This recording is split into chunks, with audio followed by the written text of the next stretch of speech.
জন্মদিন হৈছে পঞ্জিকা অনুযায়ী মানুহৰ জন্মগ্ৰহণৰ দিৱস। সাধাৰণতে বহুতে জন্মবাৰ্ষিকীত জন্মদিন উৎসৱৰ মাধ্যমেৰে পালন কৰি আহিছে। জন্মদিনৰ আনন্দ হৈছে জীৱনৰ এক বিশেষ মুহূৰ্ত, য'ত আপোনজনৰ, বন্ধুবৰ্গৰ তথা শুভাকাংক্ষীসকলৰ শুভ ভাৱনাৰে উজ্জীৱিত হয় জীৱন। জন্মদিন কেৱল এটা তাৰিখ নহয়, ই জীৱনৰ পথত আগবঢ়া এটা সৰু কিন্তু মূল্যৱান মাইলষ্টন। এই দিনটোত পোৱা শুভেচ্ছা, মৰম আৰু আশীৰ্বাদে আগন্তুক দিনবোৰলৈ নতুন শক্তি দিয়ে। অতীতৰ অভিজ্ঞতা, বৰ্তমানৰ কৃতজ্ঞতা আৰু ভৱিষ্যতৰ আশাই জন্মদিনক বিশেষ কৰি তোলে। আজি অসমৰ মাননীয় মুখ্যমন্ত্ৰী হিমন্ত বিশ্ব শৰ্মাদেৱৰ জন্মদিন। তেখেতৰ জন্মদিন উপলক্ষে তিতাবৰৰ শ্ৰী শ্ৰী কমলাবাৰী সত্ৰত কেইবাটাও অনুষ্ঠান, ভকত বৈষ্ণৱ তথা গাঁও পঞ্চায়ত মিলি এক অনুষ্ঠানৰ উদযাপন কৰি মুখ্যমন্ত্ৰী দেৱলৈ এক শুভ বাৰ্তা প্ৰেৰণ কৰিছে। সকলোৱে মিলি এশগছি বন্তি জ্বলাই নাম প্ৰসংগ কৰি মুখ্যমন্ত্ৰীগৰাকীৰ দীৰ্ঘায়ু কামনা কৰে। নমস্কাৰ দৰ্শকসকল, এছ নিউজ অসমলৈ আপোনালোক সকলোকে স্বাগতম জনাইছোঁ। প্ৰিয় দৰ্শক, মই বৰ্তমান উপস্থিত আছোঁ তিতাবৰ মহিমাবাৰীত অৱস্থিত শ্ৰী শ্ৰী কমলাবাৰী সত্ৰত। আজি ইয়াত অসমৰ মাননীয় মুখ্যমন্ত্ৰী হিমন্ত বিশ্ব শৰ্মাদেৱৰ 57 সংখ্যক জন্মদিৱস উপলক্ষে এটি অনুষ্ঠানৰ আয়োজন কৰিছে। গতিকে এই অনুষ্ঠানটো কেনেধৰণে কি উদযাপন কৰিছে বা কেনেধৰণে পালন কৰিবলৈ লৈছে, এই বিষয়ে আমি সত্ৰৰ বিভিন্নজনৰ পৰা এতিয়া জানিম। গতিকে আহকচোন আমি তেখেতসকলৰ সৈতে বাৰ্তালাপ কৰোঁ। নমস্কাৰ দেউতা। হয়, আজি মাননীয় মুখ্যমন্ত্ৰীদেৱৰ জন্মদিৱস উদযাপন কৰিছে আপোনালোকে, কেনেধৰণে কি অনুষ্ঠান আয়োজন কৰিছে বাৰু? এইটো আমাৰ বহাগৰ যিটো ৰঙালী বিহু, হয়, আমি ঠিক তেনেকুৱাকৈ আজি আমি আমাৰ ইমান আদৰৰ, ইমান মৰমৰ মুখ্যমন্ত্ৰীজনৰ জন্মদিন পৰিছে। ইয়াত আমাৰ তিতাবৰ মণ্ডল, বৰহোলা মণ্ডলকে প্ৰমুখ কৰি স্থানীয় ৰাইজ আৰু সত্ৰবাসী সকলো একত্ৰিত হৈ ইয়াত আমি এশগছি বন্তি জ্বলাইছোঁ। গতিকে কীৰ্তন ঘৰৰ নামঘৰৰ নাম সেয়া আমাৰ চলি আছে আৰু তাত প্ৰসাদৰ ব্যৱস্থা আছে, ইয়াত পায়সৰ ব্যৱস্থা আছে। গতিকে এইদৰে আমি জন্মদিনটো উদযাপন কৰিবলৈ ওলাইছোঁ। আমাৰ ইয়াত আমাৰ সকলো পঞ্চায়তৰ লোকসকল আহিছে, তিতাবৰীয়া পঞ্চায়তৰ লোকসকল আহিছে, বালক বালিকাও আহিছে। গতিকে ইয়াৰ সত্ৰৰ শৰণাৰ্থীসকলো আহিছে। গতিকে এইদৰে ইমান সুন্দৰ এটা পৰিৱেশ লাগিছে যে ভাল লাগিছে, কাৰণ তেখেত মানুহজনেই ভাগ্যৱান আৰু ভাল। দুই এটা প্ৰশ্ন কৰিছে, এই যে মাঘী পূৰ্ণিমা, মাঘী পূৰ্ণিমাটোতে তেখেতৰ পৰা জন্মদিন পৰিল বোলো নহয়, এইটো দিনতে তেখেত উপজিছিলে কাৰণেই ইমান তেখেত সীমাহীনভাৱে তেখেতে অগ্ৰগণী পথত আগবাঢ়ি গৈ আছে। গোটেই দেশখনে যেন এক অমাৱস্যাৰ পাছত পূৰ্ণিমাৰ যি স্নিগ্ধ পোহৰ, সেইদৰে যেন গোটেই দেশখন আজি শদিয়াৰ পৰা ধুবুৰীলে একদম স্নিগ্ধ পোহৰে যেন আঁকোৱালি লৈছে। ইয়াৰ মূলত মানুহজনেই হৈছে আমাৰ মুখ্যমন্ত্ৰীদেৱ। গতিকে আমি তেখেতলৈ, তেখেতৰ জন্মদিনত তেখেত সদায় চিৰকাল সুখী হৈ থাকক, তেখেত সুদীৰ্ঘায়ু হওক, ৰাইজলে সদায় তেখেতৰ কৃপা বৰ্ষণ হৈ থাকক, এই কামনা আমি কৰিছোঁ সকলোৰে হৈ। ধন্যবাদ। প্ৰিয় দৰ্শক, এয়া আমি বৰহোলাৰ জিলা পৰিষদৰ সদস্য এগৰাকীক লগ পাইছোঁ। আহকচোন আমি তেখেতৰ পৰা জানো। নমস্কাৰ বাইদেউ। নমস্কাৰ। আপুনি এই বিষয়ে কি ক'ব, মুখ্যমন্ত্ৰী জন্মদিনটো উদযাপনৰ বিষয়ে? আজি আমি অত্যন্ত সুখী। 57 বছৰীয়া জন্ম জয়ন্তী আমি পালন কৰিবলৈ লৈছোঁ শ্ৰী শ্ৰী কমলাবাৰী সত্ৰত।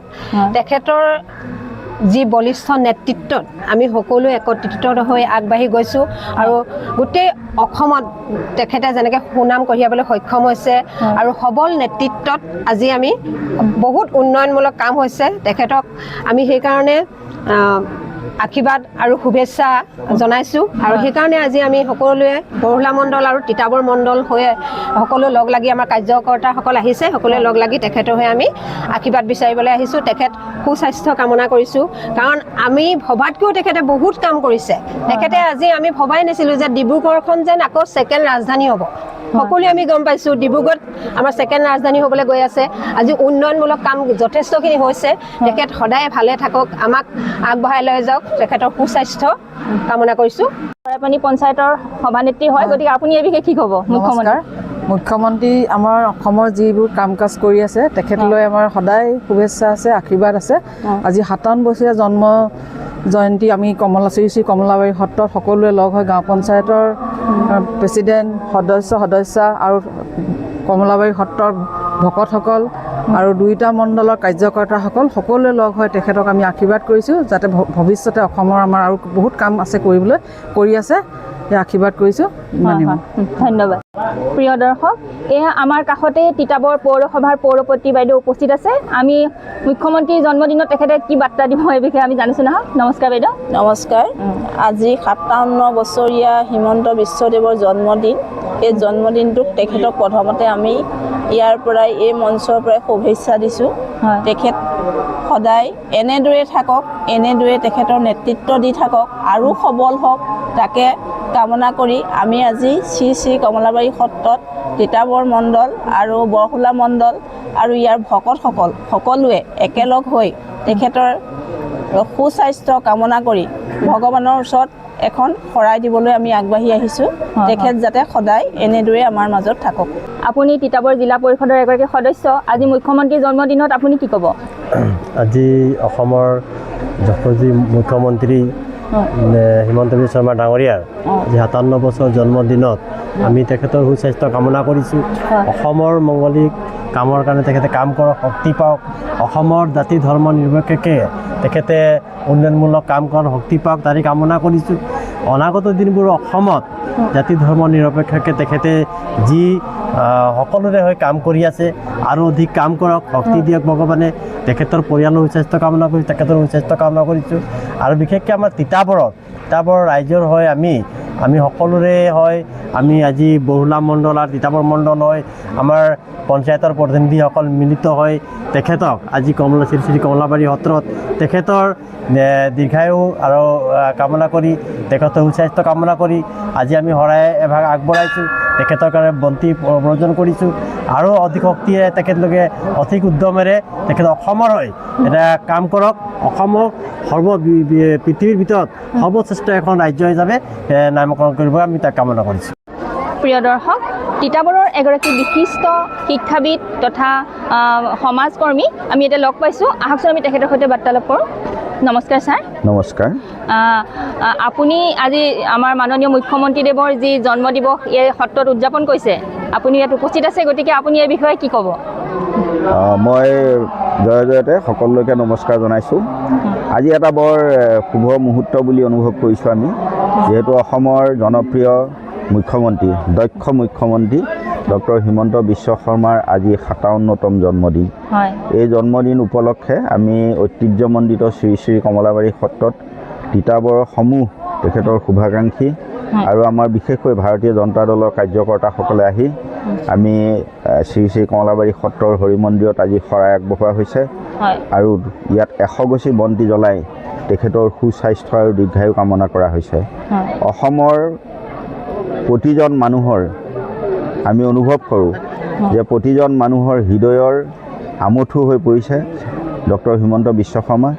অসমীয়া জাতি, অসমীয়া ভাষা, সাহিত্য, সংস্কৃতি, ঐতিহ্য ৰক্ষা কৰাৰ ক্ষেত্ৰত তেখেতে দিনে ৰাতিয়ে যি অবিৰতভাৱে সংগ্ৰাম চলাইছে, এই সংগ্ৰামখন চলাই যাবৰ কাৰণে তেখেতক যাতে ভগৱন্তই আৰু শক্তি দিয়ে, সেই কামনা আমি আজি সকলোৱে কৰিছোঁ।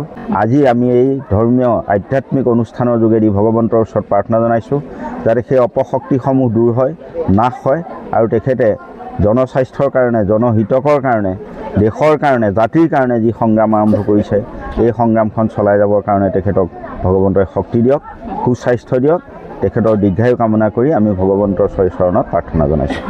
বহুত বহুত ধন্যবাদ ছাৰ। মাইনা, তোমাৰ নামটো? নমস্কাৰ, নাচিম মলয় শৰ্মা। তুমি আজি ইয়াত কি অনুষ্ঠান অনুষ্ঠিত কৰিছে বাৰু? আমি মামাৰ জন্মদিন পাতিছোঁ। মামাৰ জন্মদিন পাতিছা? জন্মদিনত তুমি মামাক কি ক'বা? মই কওঁ মামা 1000 বছৰ জীয়াই থাকিব। মামা 1000 বছৰ জীয়াই থাকিব কৈছা? ঠিক আছে।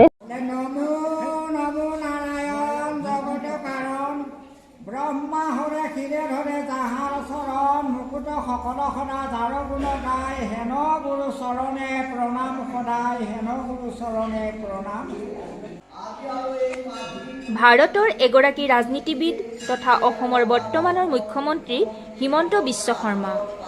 1969 চনৰ 1 ফেব্ৰুৱাৰী তাৰিখে যোৰহাট জিলাৰ মিছন হস্পিটেলত জন্মগ্ৰহণ কৰা হিমন্ত বিশ্ব শৰ্মাদেৱৰ পিতৃ আছিল প্ৰয়াত কৈলাশনাথ শৰ্মা আৰু মাতৃ মৃণালিনী দেৱী।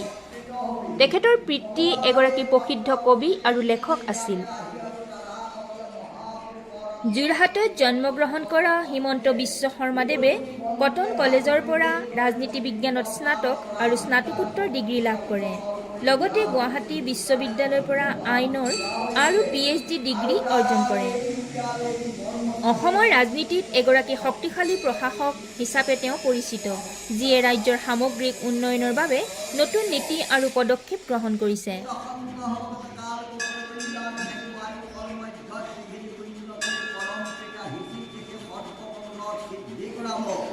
যে